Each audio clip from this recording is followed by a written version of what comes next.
Shalom umat yang dikasihi Tuhan, damai sejahtera Allah penuhi hati kita semua, damai dengan semua orang. Firman Tuhan hari ini diambil dari Roma 12 ayat 18, demikian firman Tuhan.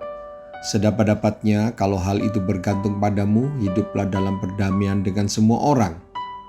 Nasihat ini dimaksudkan untuk menenangkan hati yang sedang marah, sedang panas membara, terbakar oleh kejengkelan bahkan kebencian, yang disulut oleh berbagai kejadian.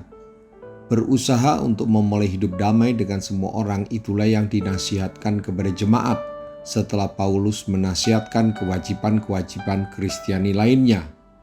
Dengan memulai hidup damai dengan semua orang, maka umat Tuhan akan memberikan tempat kepada murka Allah atas orang-orang yang berbuat salah tetapi diampuni dan tidak diperkarakan walau mereka tidak bertobat. Itulah upaya sedapat-dapatnya, hiduplah dalam perdamaian dengan semua orang. Bapak, Ibu, Saudara-saudari, kita tidak diajarkan, berkatilah mereka ketika engkau sedang berdoa dan kutukilah mereka pada kesempatan yang lain. Kita diajarkan, berkatilah mereka senantiasa dan jangan pernah mengutuki mereka sama sekali, apalagi merancang pembalasan.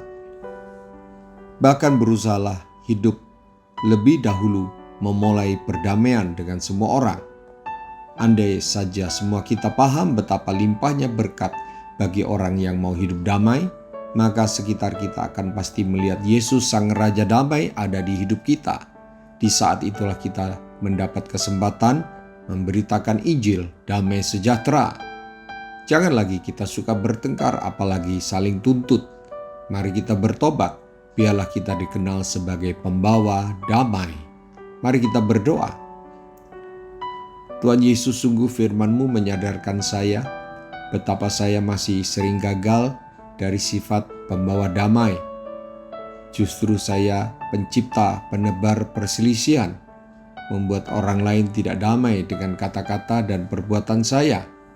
Ampuni saya Tuhan, saya hargai anugerah-Mu, kesabaran-Mu, dan saya mau taati firman-Mu agar saya bertumbuh dewasa dalam iman.